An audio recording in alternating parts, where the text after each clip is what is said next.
anteriormente, vamos a hablar sobre diabetes en pediatría. Esta es una enfermedad metabólica que va a estar siempre caracterizado por una hiperglicemia crónica, que va a llevar que va a ser por el déficit en la secreción o en la acción de la insulina. Y esta hiperglicemia crónica se va a asociar a largo plazo con daño a nivel de muchos órganos, entre esos con retinopatía, a nivel nefropatía, a nivel de los nervios, corazón y vasos sanguíneos. Por eso es fundamental que lo tengamos en cuenta, hacer un diagnóstico temprano y el tratamiento adecuado para evitar todas estas complicaciones que podemos observar.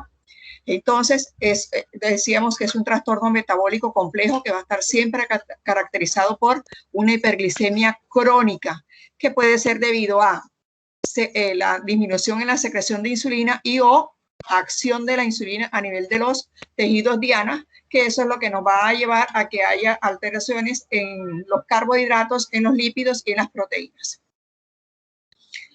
La clasificación de la diabetes se va a clasificar en tipo 1, tipo 2 y vamos a también la gestacional, de la cual no vamos a hablar. Entonces, la diabetes tipo 1, en la cual va a haber una destrucción de las células beta, que recuerden que las células beta son las que producen la insulina. Generalmente ocupan el 60% de todo el páncreas y son las que van a producir la insulina, y eso va a llevar a un déficit total de la insulina, y esta patología como tal puede tener una causa que puede ser producida por autoinmunidad, es decir, que va a estar producida por autoanticuerpos que pueden ser contra los islotes del páncreas, contra la insulina o contra el ácido glutámico y contra el factor del SINT8. O en un 10% también puede tener una causa idiopática. La diabetes tipo 2, que se consideraba que no era frecuente en pediatría, ya la estamos viendo, y cada día tenemos un aumento de la diabetes tipo 2 en pediatría. Y esto se debe a la resistencia de la insulina, que luego va a llevar a una deficiencia relativa o total de la insulina e hiperglicemia posterior. Y la diabetes gestacional, de la cual dijimos que no íbamos a hablar en este momento. Existen otras formas específicas también de diabetes, que son la monogénica, es decir, que va a tener un problema en un gen, que en ella tenemos la diabetes MODY y la diabetes neonatal. También tenemos por defectos genéticos en la acción de la insulina, como por ejemplo en la lipodistrofia congénita generalizada o en la lipodistrofia parcial familiar. Enfermedades del páncreas exocrino, como la pancreatitis y la diabetes relacionada con la fibrosis quística. Algunas endocrinopatías, como son el síndrome de Cushing, el feocromocitoma, el hipertiroidismo, diabetes inducidas por fármacos o químicos, como por ejemplo los glucocorticoides, los antipsicóticos atípicos, las estatinas y los beta bloqueadores. Algunas infecciones, como son por el ejemplo la rubiola, el citomegalovirus, algunos enterovirus y algunos otros síndromes también que pueden llevar, como son el síndrome de Down, el síndrome de Klinefelter, el de Turner y el síndrome de Prader-Willi. Entonces, vamos a iniciar con la diabetes mellitus tipo 1, antes llamada diabetes insulino dependiente, mal llamada, y también se le llamó diabetes juvenil. En este momento estamos utilizando el término diabetes tipo 1. Es una enfermedad, dijimos que autoinmune crónica, que va a ser siempre mediada por anticuerpos, porque se van a destruir debido a las células T, que van a provocar toda esta destrucción de las células betas en el páncreas. Esto tiene generalmente una predisposición genética y va a haber también algunos factores ambientales, como habíamos nombrado ahorita, como infecciones, etcétera, que inician todos estos procesos autoinmunes contra los islotes pancreáticos. Generalmente se inicia, la edad en donde inicia es de 5 a 17 años, pero puede comenzar antes de esta edad. Y cada día estamos viendo también niños más pequeños, de 2 y 3 años, que debutan con una cetoacidosis diabética. Por favor, cerramos los micrófonos. Gracias. Se va a caracterizar por la presencia de hiperglicemia crónica en ayunas y post-ingesta, es decir, postprandial, secundario siempre a una deficiencia en la secreción de insulina. El 90% de la etiología es autoinmune, como lo habíamos dicho ahorita, y 10% son de etiología idiopática. Quiere decir que no se le encuentra una causa como tal. ¿Cuál va a ser la incidencia que vamos a encontrar? Normalmente en países europeos es donde hay mucho mayor incidencia de diabetes tipo 1, con una incidencia entre el 2 al 4% y se va a presentar aproximadamente entre 5 a 7 años. Y en mayores de 15 años también se va a observar una mayor prevalencia en varones. En Finlandia, en norte de Europa y en Canadá, la incidencia es del 64.2 por cada 100.000 niños, en Japón 2 por cada 100.000 y en China 3 por 100.000. Quiere decir, por cada región o cada país también cambia su incidencia. En Colombia, para el año 2010, su incidencia era del 4,6 al 8 por cada 1.000 y de esos, de 4 a 10 niños fallecían al año. Este es el panorama que encontramos también en Colombia y si ustedes ven en la región andina, tiene mayor prevalencia, como lo observamos aquí en la raya azul, que está la más larguita en la región andina. Y vea que la región del Atlántico tampoco se queda tan lejos de presentar diabetes tipo 1. Para el año 2020, las estadísticas mostraron que la diabetes tipo 2 iba en aumento. Lo normal es esta raya azul que está cortada y la continua superior es la de diabetes tipo 2. Y miren que va aumentando la incidencia de diabetes tipo 2. Realmente vamos viendo un aumento casi del 3% y va a ser aún, estábamos diciendo que es mucho más frecuente ahora en niños menores de 5 años. En niños pequeños no hay una diferencia entre niñas y niñas, pero ya en los adolescentes ya cambia la incidencia y va a ser mucho mayor en los varones. En Estados Unidos se registran aproximadamente de 15 a 17 casos por cada 100.000 niños y cada año se reportan 13.000 casos nuevos. Y muchos de estas diabetes tipo 1 van a estar asociados con los antígenos de histocompatibilidad, el DR3 o el DR4, que va a tener unos cuando hacemos el diagnóstico de diabetes tipo 1, vamos a encontrar estos antígenos en el 85 al 98% de los pacientes recién diagnosticados. En gemelos monocigóticos, 30% de ellos van a presentar diabetes a los 20 años. En hermanos que comparten 2 alelos, la incidencia va a ser del 17% y si comparten un solo alelo, el 6%. Va a ser mucho mayor el riesgo en hermanos en los cuales se les diagnosticó a sus hermanitos más pequeños diabetes en edades más tempranas. Y si son hijos de madres con diabetes, van a tener mayor incidencia esos niños. En cuanto a la epidemiología de diabetes tipo 2, la incidencia oscila entre 1 a 51 por 1.000. Miren que varía totalmente. ¿Y de qué va a variar? Va a variar de cada región. Y generalmente se ha asociado que la diabetes tipo 2 se va a unir mucho más a los estratos socioeconómicos más bajos, porque es donde se ha ido viendo mucho más la incidencia de obesidad. Y la población que normalmente se estaba observando, que eran adultos jóvenes, la diabetes tipo 2, en este momento ya lo estamos observando en niños que van de 10 a 19 años. Y esta diabetes tipo 2 se va a asociar a síndromes metabólicos como son la obesidad, el sobrepeso, la hipertensión arterial, hipercolesterolemia e hiperlipidemia.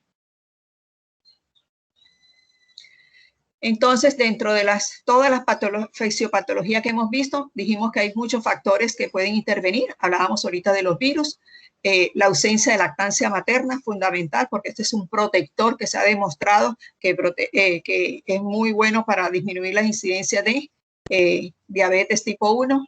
Se ha asociado también con la albúmina de la leche de vaca, con el déficit de vitamina D, con el gluten del trigo, y etcétera. Dentro de los componentes genéticos de la diabetes tipo 1, dijimos que hablábamos de la histocompatibilidad en el cromosoma 6p21, el responsable del 60% de la susceptibilidad genética a la enfermedad. Y los antígenos DR3 y DR4 confieren un riesgo de 2 a 3 veces más para desarrollar esta enfermedad. Y se ha demostrado que la deleción del cromosoma 11p5.5 muestra una mayor predisposición y la deleción del cromosoma 2q33 va a aumentar la activación de los linfocitos T, que son los que van a llevar a la destrucción de los islotes de Langer, de las células beta. Entonces, ¿cuál es la patogenia que se produce como tal? Normalmente se produce una lesión a nivel de los linfocitos T que van a activarlos y esto es lo que va a llevar a la destrucción de los islotes pancreáticos, que va a llevar a una disminución gradual de la producción de insulina, de la secreción de insulina, y esto va a ir destruyéndose total, parcial, pero en una forma paulatina, todos estos islotes que van a llegar. Cuando llegan generalmente a un 80, un 90% es cuando van a empezar la mayoría de las veces las manifestaciones clínicas. Y se puede producir una regeneración de estos islotes, especialmente después del debut, y que es lo que se llama la famosa fase de luna de miel. En los niños, esta destrucción total se produce alrededor de 3 años desde que inicia la patología como tal, que es la que nos va a llevar después a la hiperglicemia. Y en adultos, la duración como tal va a ser mucho mayor, hasta de 10 años. Estos autoanticuerpos generalmente van a llevar, dijimos que van a ser en una forma lenta pero progresiva, y va a llevar, cuando se ha demostrado que hay un solo anticuerpo, la progresión va a ser mucho más lenta de la patología. Pero cuando se han encontrado múltiples autoanticuerpos, la progresión va a ser mucho más rápida. Y dentro de los anticuerpos hablábamos del ácido glutámico, de los islotes y de la insulina. Aquí vemos una diapositiva en la cual en la lámina izquierda vamos a ver cómo son las células productoras de insulina, cómo es su anatomía, y ya cuando ya están partes destruidas, cómo cambia totalmente su morfología de las células productoras de insulina. Recordemos cuáles son las acciones de la insulina. La insulina va a aumentar la absorción de glucosa a nivel muscular, a nivel del hígado y del tejido adiposo. Suprime la producción de glucosa en el hígado, aumenta la formación de grasas, inhibe la descomposición de grasas y promueve la absorción de aminoácidos y evita la descomposición es decir, la proteólisis. ¿Cuál es la fisiopatología? Entonces, si no tenemos insulina, la glucosa no se va a poder absorber, por lo tanto nos va a producir una hiperglicemia. Esta hiperglicemia nos va a aumentar la osmolaridad sanguínea y esto nos va a llevar a que se produzca combustión de las grasas, y esta combustión de las grasas nos lleva a la presencia de cuerpos cetónicos. Entre esos tenemos el acetato y el beta hidroxibutirato y las cetonas. Perdón. Y esto nos va a llevar a aumento del pH sanguíneo. Esta hiperglicemia que nos va a llevar a una diuresis osmótica, por lo tanto, esto nos va a llevar a glucosuria y por ende poliuria, que va a llevar a deshidratación con choque hipovolémico. Y el aumento de las cetonas a hiperventilación y la acidosis metabólica a la hipercalemia aparente. También tenemos unas hormonas contrarreguladoras de la insulina. Entre esas tenemos las catecolaminas, las hormonas del crecimiento, los glucocorticoides, la adrenalina, que va a ayudar a mantener los niveles de glucosa en sangre durante los periodos de estrés. Estas van a ser inductoras de la glucogenólisis en el hígado. Por eso saca la glucosa del hígado para poder suplir la falta de glucosa a nivel sanguíneo cuando la insulina no lo hace. Inhibe la secreción de insulina a partir de las células beta e incrementa la degradación de las reservas musculares de glucógeno. Y también tiene un efecto lipolítico, es decir, que va a aumentar los ácidos grasos esenciales. Entonces, ¿cuál va a ser las manifestaciones clínicas de la diabetes? Vamos a tener una poliuria, una nicturia, entonces el niño que se levanta varias veces a orinar en la noche, a orinar en la noche, a orinar en la noche, a orinar en la noche.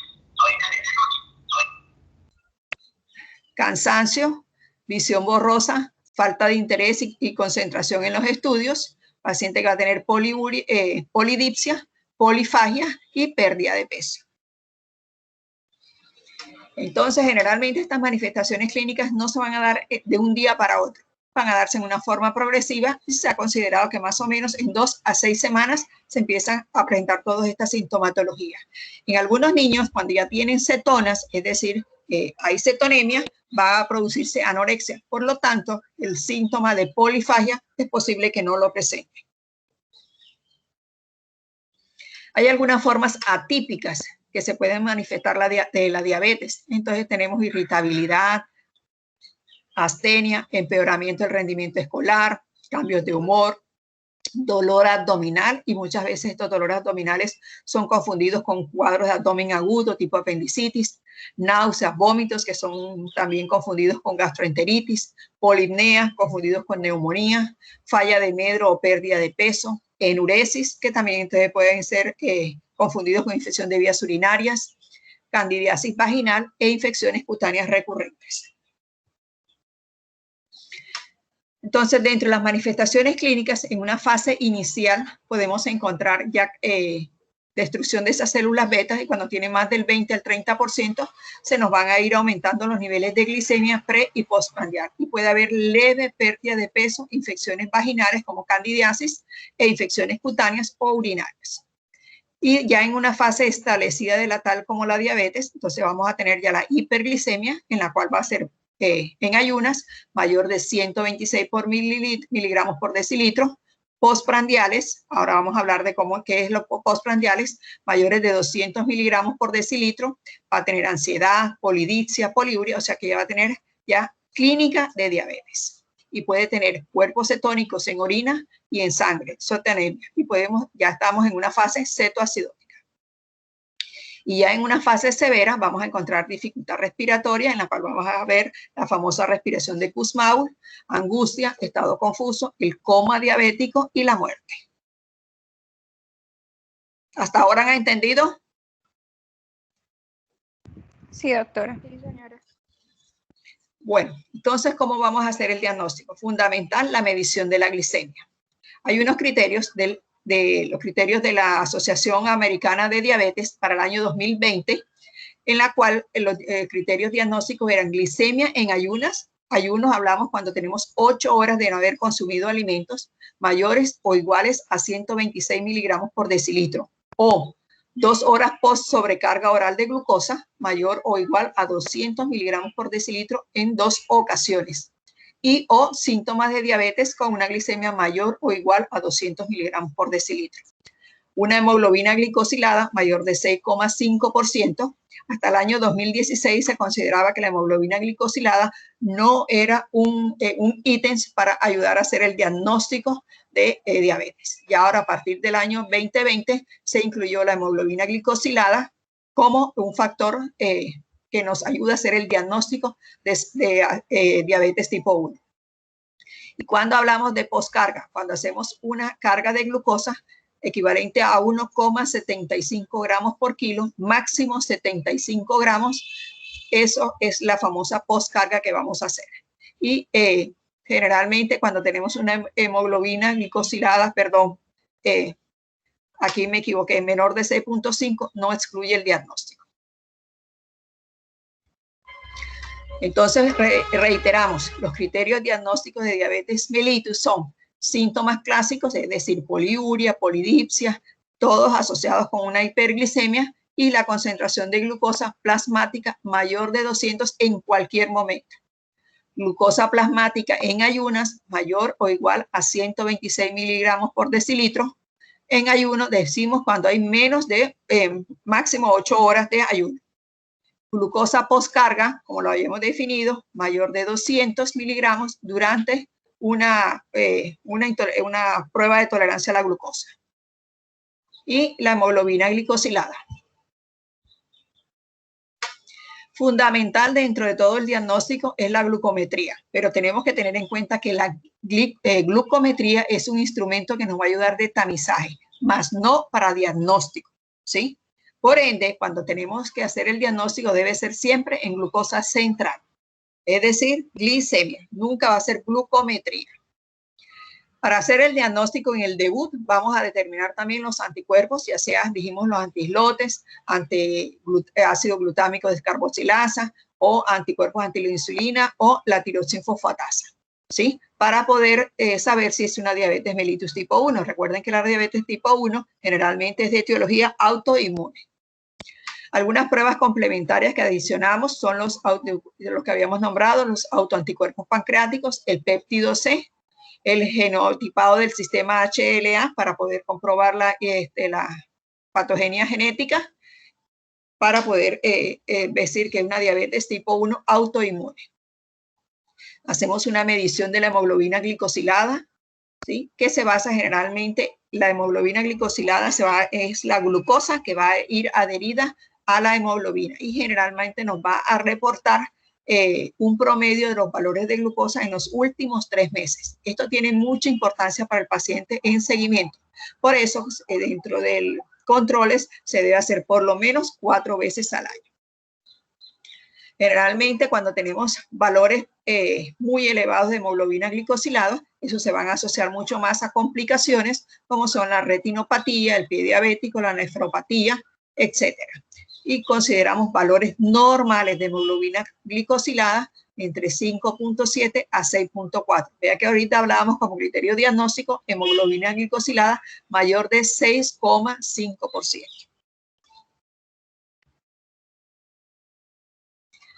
Generalmente en algunos pacientes podemos encontrar una hiperglicemia, pero este puede estar asociada a una enfermedad aguda, a trauma o situaciones de estrés. Y esto no se debe considerar que sea una diabetes. Hay unos estudios prediabéticos o también llamados prediabetes. Eso no es diagnóstico, simplemente nos va a ayudar a alertar para poder cambiar el estilo de vida. Y es cuando tenemos alteraciones en la glucosa en ayunas que van entre 100 a 125 miligramos por decilitro. Recuerden que lo normal es menor de 100 miligramos por decilitro. O tenemos alteración de la tolerancia a la glucosa a las 2 horas entre 140 y 200. Lo normal es menor de 140 miligramos por decilitro. Volvemos a lo mismo aquí, alteración de la glicemia en ayunas y alteración después de la tolerancia a la glucosa. Dijimos que no nos hace diagnóstico como tal, o sea que no podemos hacer el diagnóstico de prediabetes. Tenemos diferentes fases de la diabetes. Entonces tenemos la fase 1, en la cual vamos a tener ya presencia de anticuerpos contra estas células beta, pero la glucosa está todavía dentro de rangos normales. Por ende, no va a haber sintomatología porque todavía no hay hiperglicemia. En la fase 2 vamos a tener presencia de estos anticuerpos ya con aumento de glucosa, pero vamos a tenerlos sin rangos de glicemia anormal y el paciente puede tener algunos síntomas como son pérdida de peso, falla de medro, pero no tiene el cuadro florido de una diabetes. Y puede estar en una famosa prediabetes, en la fase 2. En la fase 3 se tienen los anticuerpos, ya tenemos valores de glicemia en rango de diabetes, es decir, con hiperglicemia, y tenemos la clínica de diabetes. Y las pruebas confirmatorias a nivel sérico de glicemia van a estar en rangos de diabetes, es decir, aumentados. Y en la fase 4 ya vamos a tener toda la clínica florida de diabetes con cetoacidosis y hallazgos anormales de diabetes. Entonces vamos a iniciar el tratamiento. ¿Cómo vamos a hacer? Fundamental es un tratamiento individualizado, ¿sí? Quiere decir que cada niño se debe manejar de acuerdo a su patología, de acuerdo a la edad, al peso, etc. Debe tener, una de las metas es mantener la hemoglobina glicosilada menor de 7,5 y obtener el 50% de todos los valores de glicemia entre 70 y 180. ¿Qué quiere decir eso?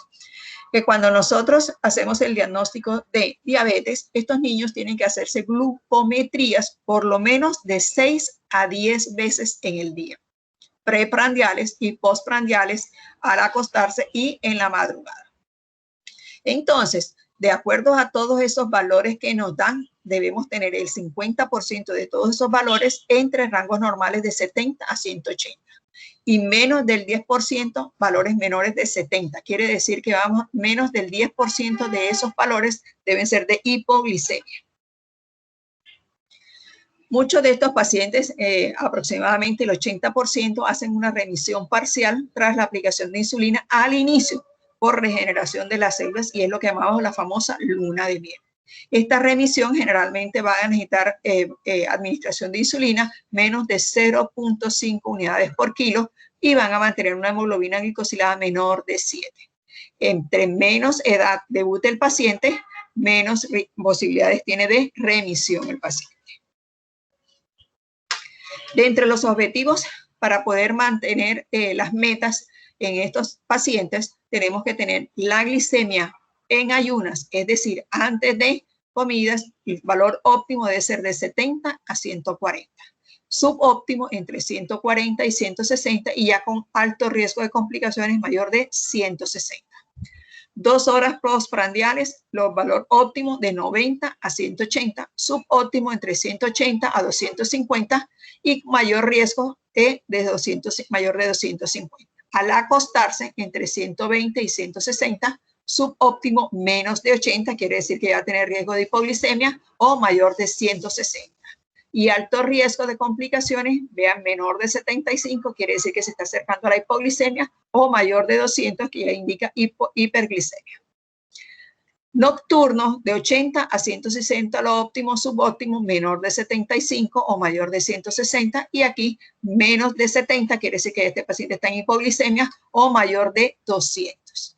Y la hemoglobina glicosilada, lo óptimo, menor de 7,5%, subóptimo entre 7,5 a 9% y con mayor riesgo de complicaciones cuando tiene una hemoglobina glicosilada mayor de 9.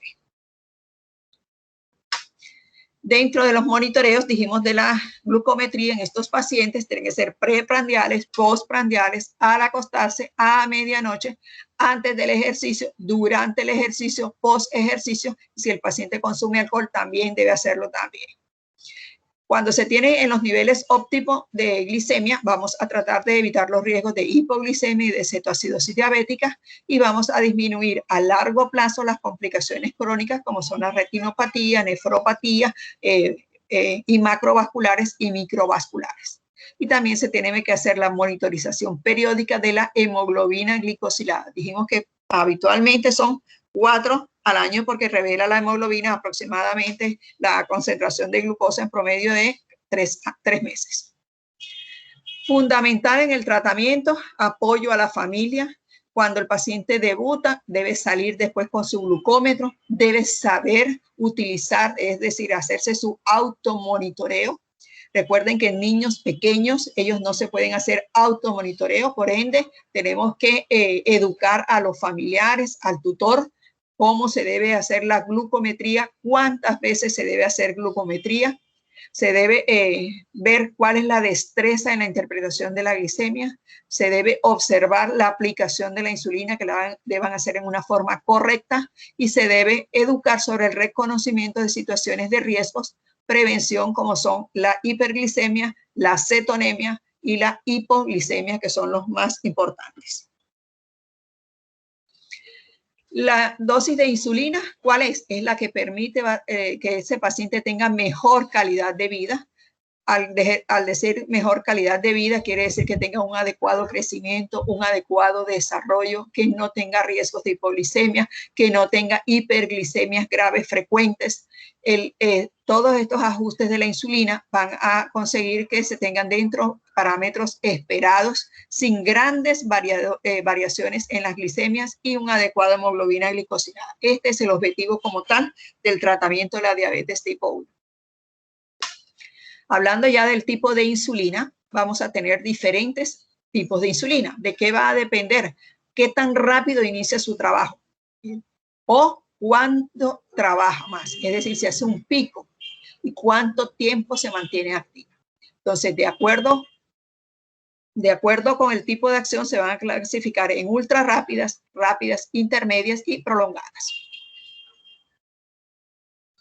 Aquí tenemos ya los tipos de insulina. Entonces tenemos las ultra rápidas, en las cuales los nombres son el Lispro, el Aspart y la glulicina, que van a dar su inicio entre 5 a 15 minutos, van a ser su pico máximo entre 30 a 75 minutos y la duración va a ser de 3 a 4 horas.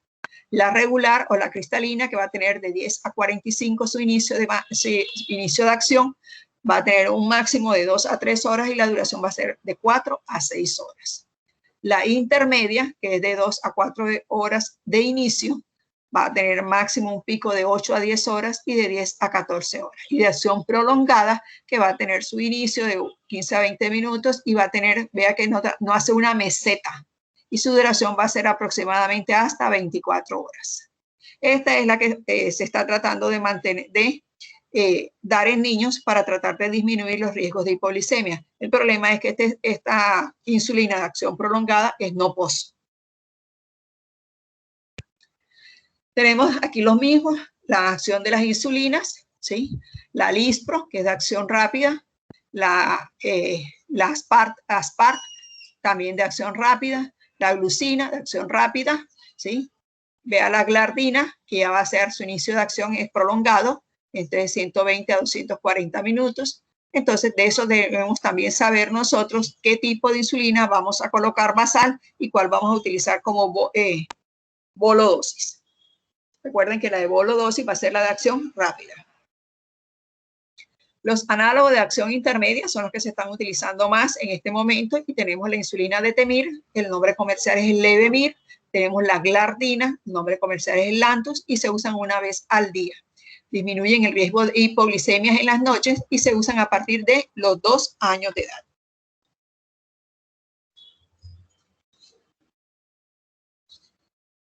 Entonces, los requerimientos de insulina, ¿de qué van a depender? Van a depender de la función residual que tenga de células beta ese paciente, de la edad del paciente, de la sensibilidad que tenga a la insulina, el peso, el estadio puberal, la duración y fase de la diabetes, el lugar de inyección, la ingesta de carbohidratos, el ejercicio y de infecciones intercurrentes. De esto va a depender los requerimientos de insulina de cada paciente. ¿Cuáles son los sitios de aplicación? Preferiblemente tenemos abdomen, tiene mucho mejor absorción. Luego seguimos brazos, tiene una acción intermedia. Luego muslos y por último glúteos. Y este es el pliegue que se debe hacer para aplicar la insulina. Aquí están cómo se aplica la insulina. Ahora vamos a hablar de los dispositivos. ¿Cuánto es la dosis de insulina? Si tenemos una cetoacidosis diabética, tenemos 1 unidad por kilo por día. Y luego se va a ir disminuyendo a 0.5 unidades por kilo por día. Si no tenemos cetoacidosis diabética, podemos comenzar de pronto de 0.2 a 0.3 unidades por kilo día o 0.5 unidades por kilo día. En fase de remisión, muchas veces estos pacientes requieren menos de 0.5 unidades internacionales por kilo por día. En pacientes prepúberes van a ser de 0.7 a 0.9 unidades por kilo por día y ya en la pubertad vean que aumenta los requerimientos de insulina. Va a ser de 1.2 a 1.5 unidades por kilo por el estirón que va a producir hiperglicemia, especialmente en la adolescencia. Fundamental la automonitorización, educar cuántas veces, cómo se debe hacer la glucometría, cómo se debe interpretar esa glucometría para poder utilizar el régimen basal-bol, que es lo que se está utilizando actualmente. ¿Qué es esto? Generalmente utilizamos una insulina de acción rápida que se usa, que es lo que va de acuerdo a la ratio de insulina por carbohidratos. ¿Qué es esto? Es la insulina que cubre una porción de carbohidratos en cada una de estas ingestas y por eso se va, de acuerdo a la cantidad de carbohidratos, asimismo se va a colocar la dosis de insulina. Y se usa también el índice de sensibilidad, que es la cantidad de glicemia que desciende al aplicarse 1 unidad de insulina de acción rápida. Se utiliza para calcular la cantidad de insulina que necesita para corregir una hiperglicemia. ¿Y cómo se hace el cálculo? La glicemia real menos la glicemia ideal van a ser las unidades de insulina de acuerdo a la cantidad de carbohidratos, al ejercicio y todo. ¿Cuáles son los dispositivos para administrar insulina? Tenemos las jeringas de insulina, que todos las conocemos, ¿sí? Tenemos las plumas o pen o bolígrafos, que son las que vamos a ver aquí, en las cuales vamos a tener que la mayoría de las veces vienen por unidades, vienen medidas por unidades y tienen 300 miligramos. Entonces, de ahí se va a decirle cuántas unidades se deben aplicar en el pen. Tenemos ahora las bombas de insulina, que podemos hacer la de acción intermedia o acción continua.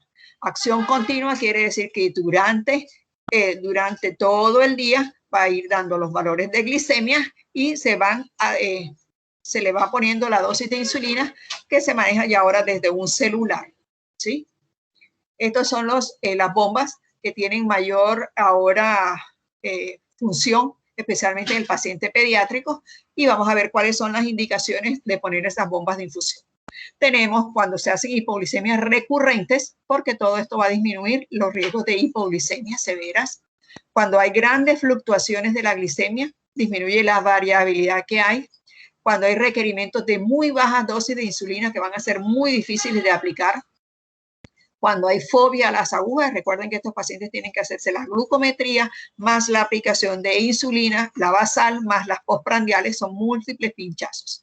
Entonces, es una de las indicaciones esas, cuando hay requerimiento de muchas inyecciones que se hace el difícil manejo, cuando hay mal control metabólico a pesar de un tratamiento intensificado, cuando hay embarazo generalmente también, todo esto son indicaciones para poner las bombas de insulina. Esto en este momento se hace muchas veces por tutela para poder aplicar las bombas de insulina en niños. Aquí tenemos también las bombas de insulina. Vimos que todas se manejan desde un celular o el sistema de asa cerrada en el cual se aplica en este lugar y el paciente no tiene que pincharse directamente.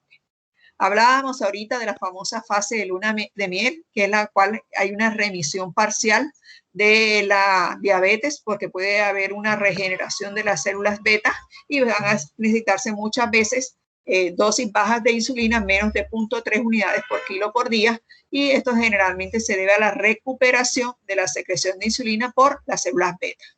Generalmente esto es transitorio y puede durar de 2 meses hasta máximo un año. Fundamental la nutrición en estos pacientes. Generalmente estos pacientes pueden hacer una vida normal, ¿sí? Pueden compartir, por ejemplo, en una fiesta, un pedazo de pudín, de torta, ¿sí? Lo que tiene que saber ese paciente es que tiene que aumentar su dosis de insulina, ¿sí? Lo ideal es que se mantengan en una dieta, que esa dieta deba cubrir los carbohidratos entre el 50 al 55% de las calorías, las grasas entre el 25 al 35% y las proteínas hasta el 25%. Entonces, siempre tenemos que tener en cuenta. ¿Qué se debe aconsejar en cuanto a la nutrición? Que consuman cereales integrales, legumbres, verduras, frutas, alimentos de bajo índice glicémico. ¿Qué quiere decir alimentos de bajo índice glicémico? Por ejemplo, si nosotros cocinamos unas pastas, las pastas deben ser al dente. Cuando lo hacemos al dente, tiene mejor bajo índice glicémico. Cuando ya las dejamos cocinar un poco más, que están muy blandas, entonces ya tiene un alto índice glicémico. ¿A qué se le define índice glicémico? Se define como la rapidez con la cual un carbohidrato aumenta los valores de glucosa hasta 2 horas después de la ingesta de ese alimento. Y está comparado con 100 gramos de pan blanco.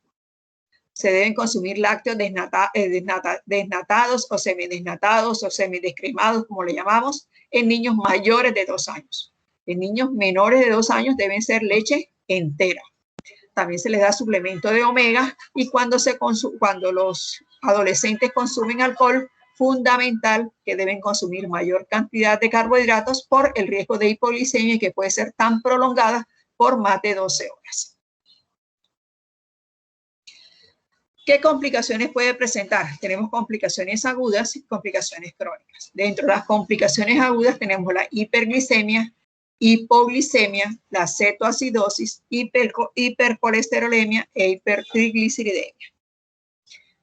Vamos a hablar entonces de una de las complicaciones que puede llevar a una alta mortalidad, que es la hipoglicemia. Se define hipoglicemia cuando los valores de glicemia están por debajo de 70 miligramos por decilitro.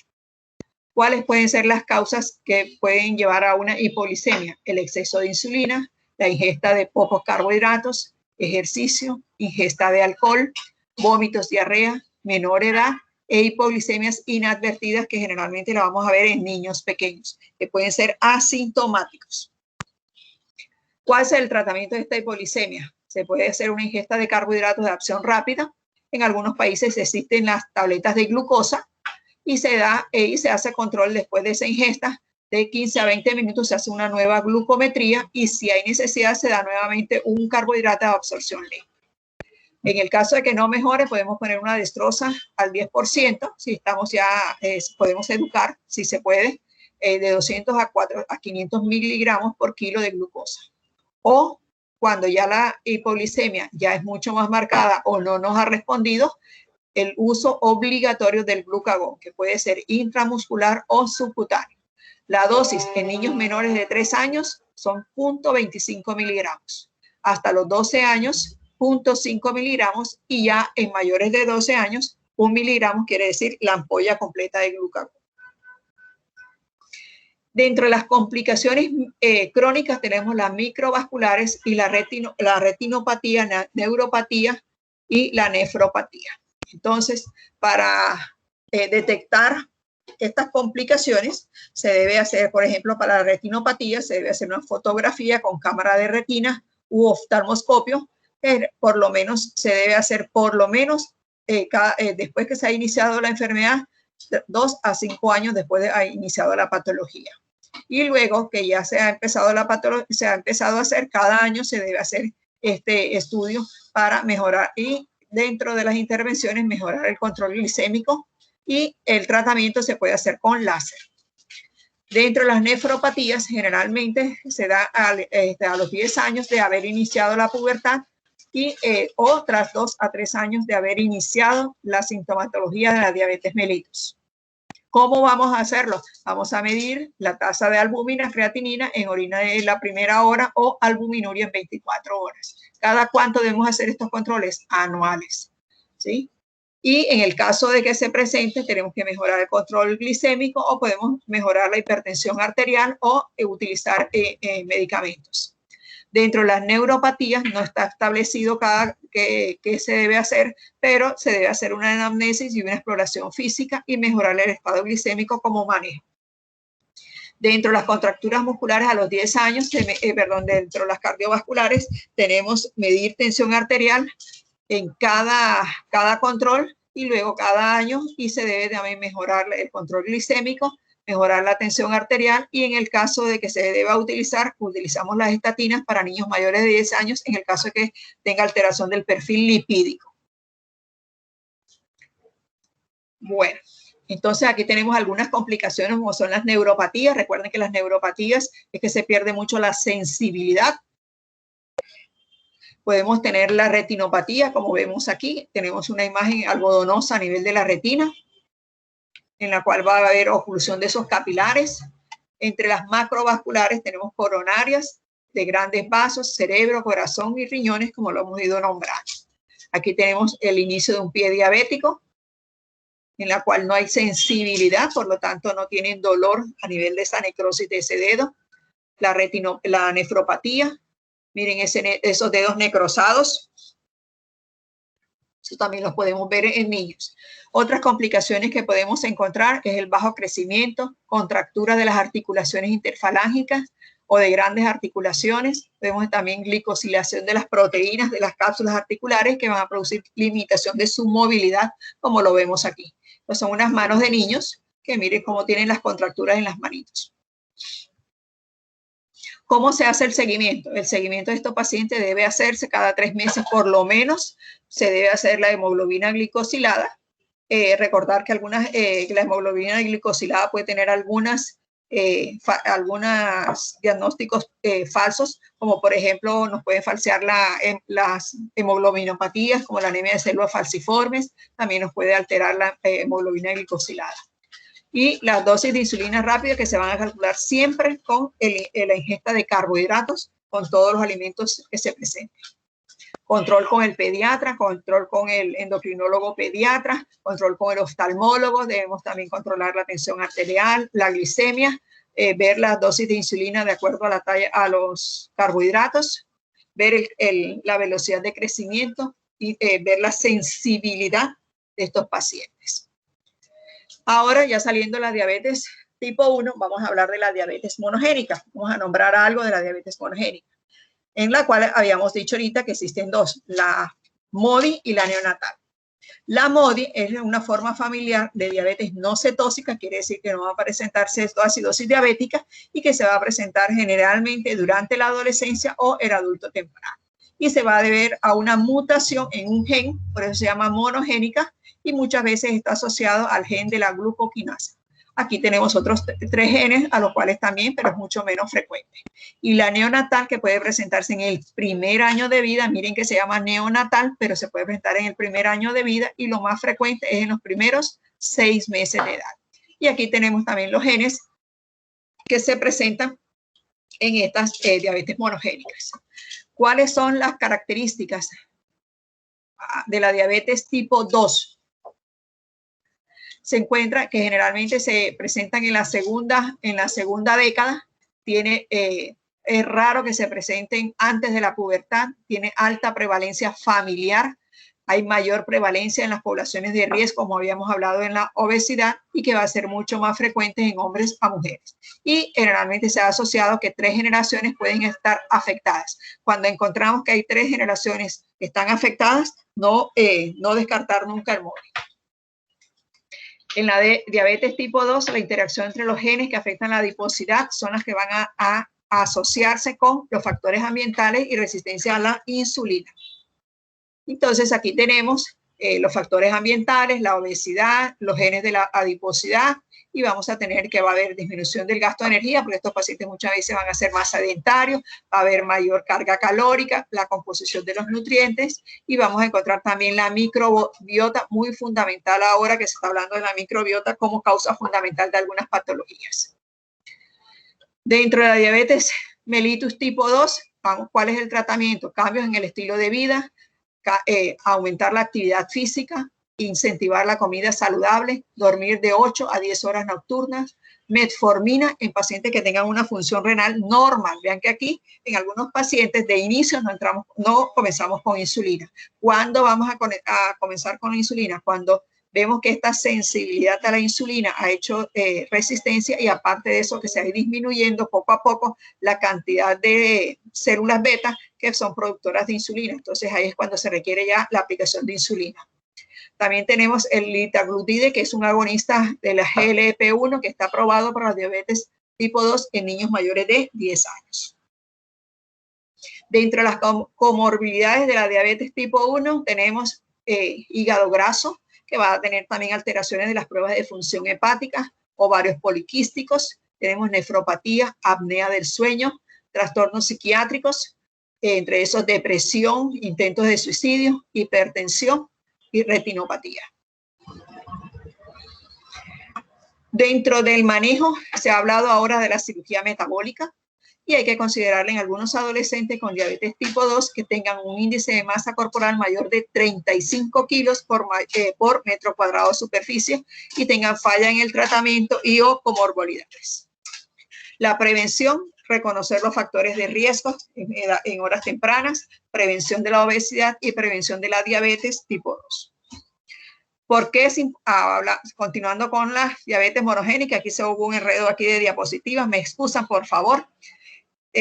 ¿Por qué es importante diagnosticar la diabetes monogénica? O la MODY. ¿Por qué? Porque muchas veces estos pacientes no necesitan insulina. Entonces comenzamos muchas veces erróneamente con tratamiento de insulina, por lo cual tenemos que suspender ese tratamiento, cambiar la insulina por tratamiento oral e identificar también, nos sirve para identificar otros miembros de la familia, porque recuerden que es una mutación genética.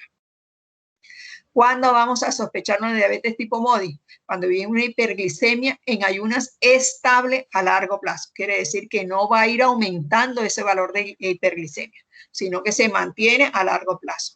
Diabetes gestacional en mujeres sin factores de riesgo. Fenotipo de diabetes tipo 1, es decir, diabetes mellitus tipo 1, que no presenten cetoacidosis ni anticuerpos para diabetes tipo 1. El fenotipo de diabetes tipo 1 con glicemia inusualmente estable y fácil de controlar a largo plazo. Diabetes que no requiere insulina sin sobrepeso, obesidad ni resistencia a la insulina. Presencia de características extrahepáticas, por ejemplo, que tengan algunos defectos congénitos renales, hepáticos o geniturinarios. Historia personal o familiar de diabetes neonatal o de hipoglicemia neonatal por hiperinsulinismo. En estos pacientes no hay autoinmunidad, o sea, no hay anticuerpos contra los islotes ni contra la insulina, no hay resistencia a la insulina y hay alteración de la glucoquinasa. Recuerden que este es el primer gen que se ha demostrado que se altera, que se muta en esta diabetes. No hay obesidad y el test de la glucosa postcarga siempre va a estar menor de 60 miligramos en relación a la de la precarga. No requieren tratamiento farmacológico, solo dietario. Y el MODY 3 es el segundo en frecuencia porque existe el MODY 1, 2 y 3. El primero que habíamos visto ahorita, el MODY2, es el más frecuente, el MODY3 es el segundo en frecuencia en edad pediátrica y la mutación no es al factor de la quinasa, sino en el factor 1 alfa 12q24.2. Responden generalmente con las sulfonilurias y luego con insulinas con posibles complicaciones. Y la MODY1 es la menos frecuente de todas estas diabetes y se debe a la mutación en el factor hepático 4 alfa 20q12 Q13.1, no produce glucosuria y el perfil lipídico va a estar generalmente triglicéridos bajos, pero con HDL alterado. Y el tratamiento aquí sí es con sulfonilurias y más tarde también insulina. Bueno, aquí terminamos lo que es diabetes. Vamos a comenzar rápidamente la cetoacidosis, porque eso es una patología que es una complicación o el debut de la patología. Son pocas y así evitamos madrugar otro día. ¿Les parece? Sí, claro. Bueno, entonces vamos a continuar con la cetoacidosis diabética. Es generalmente la descompensación de la diabetes tipo 1 y muchas veces dijimos que es el debut. Y esto se debe al déficit absoluto o relativo de la insulina que va a cursar siempre con la famosa hiperglicemia. Aquí vamos a tener cuerpos cetónicos en sangre y orina y van a llevar a una sintomatología que son vómitos, poliuria, deshidratación, respiración rápida, que es respiración de Kussmaul, aliento cetónico o a manzana verde, dolor abdominal, rigidez y finalmente coma y muerte si no tenemos un tratamiento oportuno. Es la descompensación metabólica, dijimos, la diabetes tipo 1 y va a cursar generalmente con una hiperglicemia mayor de 200 miligramos por decilitro. Encontramos la cetonemia con la presencia de beta hidroxibutírico mayor de 31 milimoles por litro, cetonuria mayor de 80 miligramos por decilitro, que cuando lo vamos a dar en cruces, son 3 cruces de cetonuria, acidosis con un pH menor de 7.3 y bicarbonato menor de 15. Se puede diagnosticar generalmente en el 35 al 40% de los niños y generalmente de los adolescentes también que debutan con la diabetes tipo 1. La mortalidad va entre el 4 al 10% y generalmente cuando tenemos hermanos o hijos de diabéticos tienen el 3 al 6% de padecer. Los gemelos idénticos pueden padecer 50% de probabilidad de desarrollar cetoacidosis diabética. Esta es la mortalidad que tenemos por diabetes en Colombia, según los departamentos, como lo vemos aquí, para el año 2010. La etiología, lo mismo que hemos hablado anteriormente, el déficit de insulina va a ser posiblemente el debut de la enfermedad. Muchos pacientes llegan con una cetoacidosis diabética. También puede ser por omisión de la administración de la insulina, especialmente eso se da en la adolescencia. Es más frecuentemente en niñas porque consideran de que al no ponerse la dosis de insulina se produce una poliuria y eso hace disminución de peso. También puede deberse al aumento de las necesidades, como por ejemplo en situaciones de estrés, en infecciones intercurrentes, en traumatismo, o uso de medicamentos hiperglicemiantes como son los corticoides, las tiazidas, la dobutamina, la terbutalina, la cocaína y la cannabisatina. O transgresiones dietéticas cuando se consumen mucho más carbohidratos y no se aplican las dosis adecuadas de insulina. Factores de riesgo para una cetoacidosis diabética: menos pacientes menores de 2 años, consanguinidad, el nivel educativo de los padres, entre menos educación tengan, tienen mayor riesgo de cetoacidosis estos pacientes. Cuando son hijos de madres solteras, cuando hay pocos ingresos familiares, residencia rural, quedan muy lejos de la ciudad, o errores tecnológicos que no se sabe ver la glucometría, errores tecnológicos en aplicarse la insulina, o cuando no se sabe interpretar en los infusores o bombas de insulina, o no se tienen los insumos porque muchas veces pueden ser costosos para esa familia. Dentro de la fisiopatología es exactamente lo que vimos ahorita. El déficit de insulina lo que nos va a llevar es que esto va a producir un aumento de la osmolaridad. La osmolaridad te va a hacer que se produzcan cuerpos cetónicos, se producen a nivel de sangre y esto nos va a llevar a que se produzcan y a nivel de orina también, y esto nos va a llevar a la famosa acidosis metabólica. Porque recuerden que se produce aumento de la lipólisis, que es la que nos va a producir aumento de los ácidos grasos, especialmente el glicerol, y esto es lo que nos va a llevar a los cuerpos cetónicos. Van a actuar también las hormonas contrarreguladoras, como lo vimos ahorita, cuando hay un déficit de insulina, actúan entonces el cortisol, la hormona de crecimiento, la adrenalina y el glucagón, que van a hacer que se van a producir ante el estrés, las infecciones o una administración deficiente de insulina, van a aparecer las hormonas de crecimiento, de las hormonas contrarreguladoras. Y estas hormonas contrarreguladoras son las que nos van a aumentar la lipólisis, es decir, llevar a aumento de los ácidos grasos, y estos ácidos grasos nos van a llevar al aumento de la cetogénesis y nos van a llevar a la acidosis y a la acidosis láctica. Las hormonas contrarreguladoras van a aumentar la glucogenólisis, la hiperglicemia, la glucosuria, van a llevar a deshidratación y pueden llevar a insuficiencia renal también. Aquí hablábamos ahorita del papel de la insulina. Dentro de las manifestaciones clínicas de estos pacientes, náuseas, vómitos, dolor abdominal, respiración de Kussmaul, vamos a encontrar aliento cetónico, hiporreflexia, hipotonía, deshidratación, movimientos oculares desordenados, polifagia, poliuria, hipotermia, cefalea, anorexia. O puede llegar en coma. ¿Cuáles son los criterios diagnósticos? Hay que evaluar el estado general del paciente, evaluar la escala de Glasgow, el patrón respiratorio, es decir, la famosa respiración de Kussmaul, evaluar la deshidratación, ver los signos vitales y descartar signos de sobreinfección en estos pacientes. Los criterios diagnósticos, errores frecuentes en estos niños pequeños, por ejemplo, que muchas veces hacemos diagnósticos errados. Por ejemplo, los niños pequeños progresan muy rápidamente a una cetoacidosis, entonces cuando llegan hiperventilando, consideramos que es una neumonía, si llegan con dolor abdominal, consideramos apendicitis, es decir, hacemos diagnósticos equivocados. Por ejemplo, una polidipsia, por ejemplo, el quesicógeno, los vómitos, gastroenteritis, la ovulación, neuroinfección. Entonces, siempre considerar la cetoacidosis diabética como una manifestación clínica. Aquí vimos lo mismo, cuáles son las manifestaciones clínicas, la hipernea, es decir, la respiración de Kussmaul, el compromiso del sensorio, el coma, somnolencia, dolor abdominal, vómitos, ilio, etc. También podemos encontrar signos de edema cerebral, cefaleas, vómitos recurrentes, bradicardia, hipertensión, desaturación y cambios en el estado neurológico como inquietud, irritabilidad, somnolencia, incontinencia, parálisis de los nervios craneales, posturas anormales, respuestas pupilares anormales. La deshidratación, entonces, recuerden cómo vamos a ver los signos de deshidratación, la sequedad de las mucosas, la taquicardia, la hipotensión, la pérdida de la turgencia cutánea, que es el famoso signo del pliegue, los ojos hundidos, el llenado capilar lento, mayor de 3 segundos, paciente que llega choqueado, hipotenso, oligúrico, pulsos periféricos débiles y disminución del estado de conciencia. Aquí volvemos a lo mismo, el deterioro progresivo del estado de conciencia, todas las manifestaciones clínicas. ¿Cómo hacemos el diagnóstico? El clínico y paraclínico. Entonces, dentro del clínico, todo lo que hemos visto de las manifestaciones clínicas, la respiración, la hipotensión, la bradicardia, etc. Y la glucometría, la glicemia central, buscar la hemoglobina glicosilada, hacer electrolitos séricos completos, función renal, uroanálisis, cuerpos cetónicos en sangre y en orina, gases arteriales venosos, electrocardiograma y buscar si hay infección. Para eso vamos a ver, de acuerdo a la clínica, qué estudios vamos a buscar para la sobreinfección de estos pacientes. Entonces los vamos a clasificar de acuerdo a la gravedad.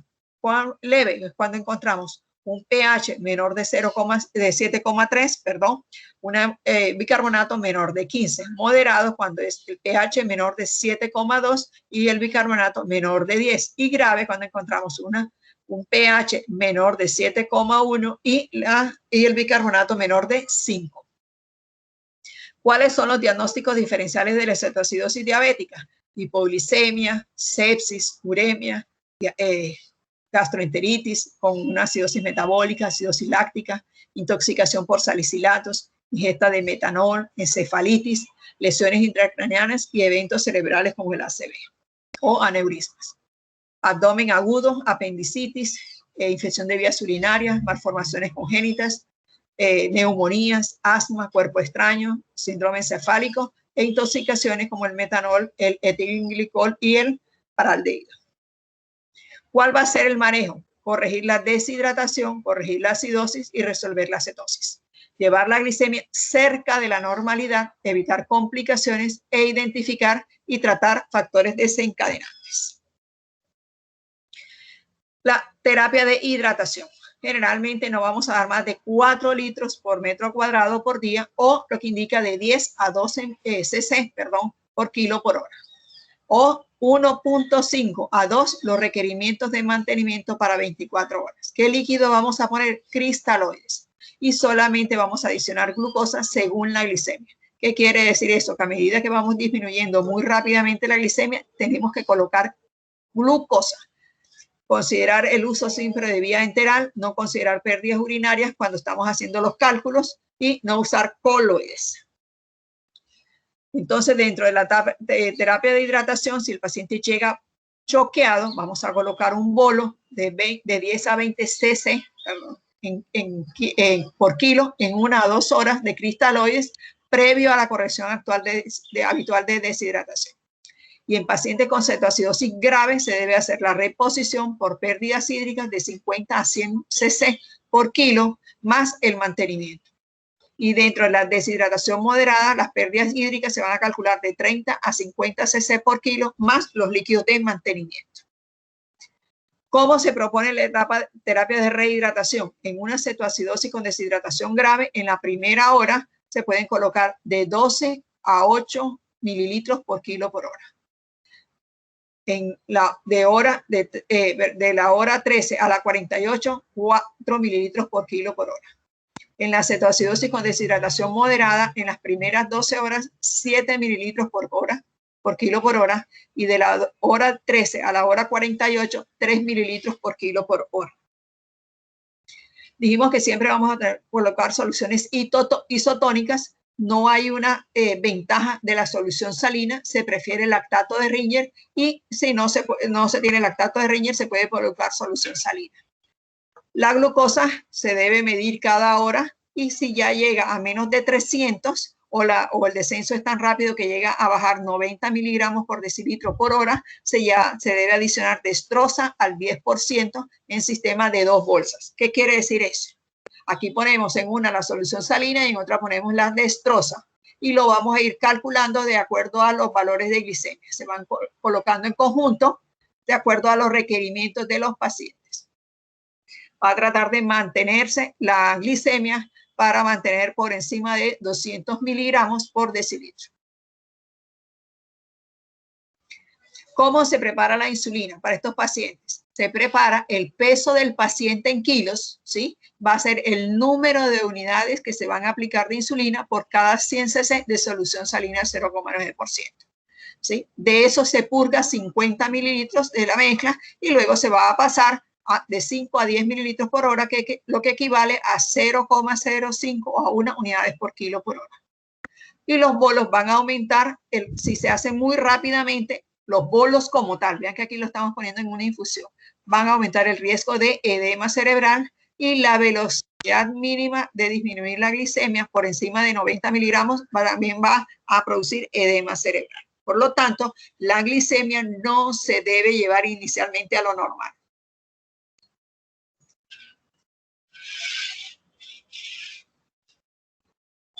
¿Cuándo vamos a iniciar el potasio? Va a depender de los niveles de potasio que se hagan en el ionograma, el monitoreo y el electrocardiograma. Si el potasio inicial es menos de 2.5, se debe corregir antes de iniciar la insulina, ¿sí? De acuerdo a el reglamento del potasio.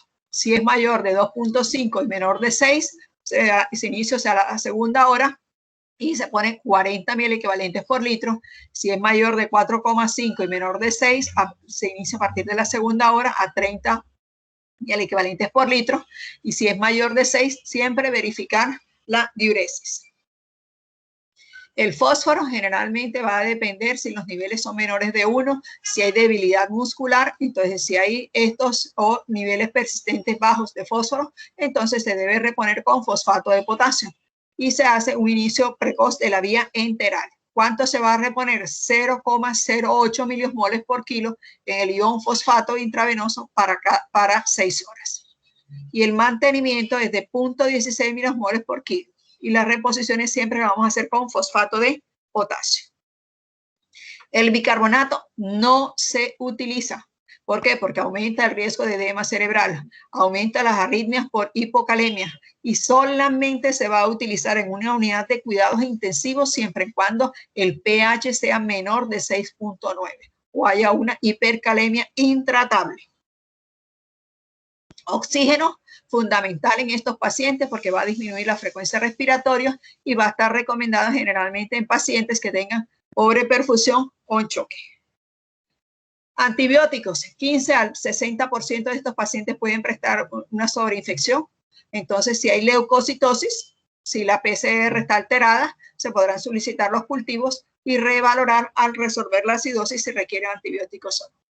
Complicaciones de esta cetoacidosis generalmente va a ser el debut, va a ser mucho más las complicaciones si se presenta en niños menores de 5 años, cuando generalmente la duración de, o sea, los síntomas son duraderos, cuando la acidosis es grave, cuando se usa el uso de bicarbonato, ojo, y cuando se hace una administración excesiva de líquidos en las primeras 4 horas y si se coloca la insulina en la primera hora a dosis altas. ¿Qué quiere decir eso? Que la insulina no la vamos a colocar de entrada. La prevención es la educación fundamental en estos pacientes. Siempre recordar que debe ser una educación individualizada, identificar a aquellos pacientes que tengan riesgos, medición de la glicemia. Ojo, hay que educar cómo se toman las glucometrías, cómo se interpretan las glucometrías, cómo se hace la medición de las cetonas. A estos pacientes se les debe dar las tirillas para que hagan cetonuria. Existen ahora una especie de glucómetros que también miden las cetonas a nivel de sangre. Entonces se pincha al paciente y ahí mira si hay cetonemia o no hay cetonemia. Y la otra son las tirillas a nivel de orina para ver si hay cetonuria. ¿Cuándo se inicia la vía oral en estos pacientes que tienen una cetoacidosis? Cuando ha mejorado el estado neurológico, cuando ya no hay vómitos, cuando ya hay apoyo de nutrición que puedan probar la vía oral, cuando hay que revalorar los líquidos endovenosos para empezar a disminuir porque ya empieza la vía enteral y ser permisivo también con los hábitos nutricionales, porque recuerden que no todos los niños consumen todos los alimentos. Entonces aquí vemos unas tomografías y unas resonancias de edema cerebral secundario muchas veces a la aplicación de bicarbonato. ¿Cuáles son los signos de edema cerebral en estos pacientes? Cefaleas, vómitos, letargia, bradicardia e hipertensión relativa. Signos tardíos de edema cerebral, convulsiones, incontinencia, cambios pupulares, respuesta plantar, disminuir en extensión y paro respiratorio, que esto muchas veces vemos cuando aplicamos bicarbonato o aumentamos los líquidos de entrada. Por eso ya no se está haciendo tanta hiperhidratación como se hacía antes, sino que ahora se disminuye un poco más el aporte de líquidos. Y esta es la bibliografía. ¿Alguna pregunta? No, doctora. ¿Todo quedó claro? Sí, señora. Bueno, Sí, doctora, si no hay preguntas, les deseo un feliz día. Por favor, me colocan el nombre y los números de sus cédulas, por favor.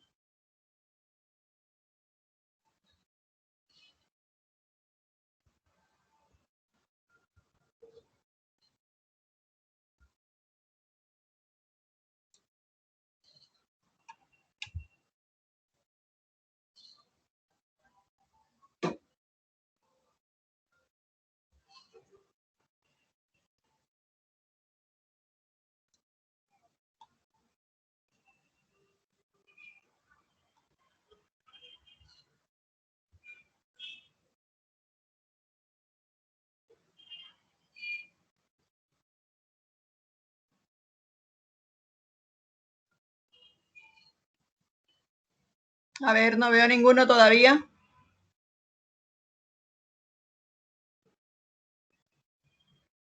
El nombre completo y el número de las cédulas, por favor. En el chat ya lo están colocando, doctora.